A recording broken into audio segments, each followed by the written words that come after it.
আমরা আশাবাদী যে বিদ্যালয়ের অনেক উন্নয়ন হবে ইনশাআল্লাহ। সুতরাং আমরা তাকে বিপুল ভোটের মাধ্যমে আমরা জামাতের নেতৃত্বাধীন 12 জুড়ে জোটে আমরা এই আসনটা উপহার দিতে চাই। রাজি আছেন? সুতরাং আমি আর কথা বলবো না।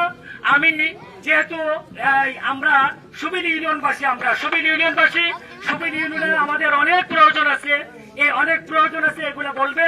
আমাদের ওয়াহিদপুরে যে বিশেষ করে যে রাস্তাটা, আমাদের ওয়াহিদপুরের কয়েকটা রাস্তা সবচেয়ে বেশি অবহেলিত। এই রাস্তাটা সবচেয়ে বেশি অবহেলিত। পূর্ব দিকে একটা রাস্তা গেছে সবচেয়ে বেশি অবহেলিত, এটা হাসনাত আব্দুল্লাহ সাহেব জানেন।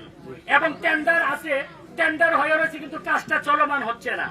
আমরা এটা আবেদন জানাচ্ছি যে এই কাজটা যাতে চলমান হয়ে যায়, বাকিটা যাতে আবার টেন্ডার হয়ে যায়। সুতরাং আর বাকিগুলো আমাদের মাদ্রাসা আছে, আপনারা জানেন ওয়াহিদপুর ইসলামী আলিম মাদ্রাসা, আমাদের অনেক ভবন আছে, আমাদের একটা ছাত্রাবাসের প্রয়োজন। আমরা এগুলো নিয়ে পরে কথা বলবো, এখন এটা আমাদের চাওয়ার নয়।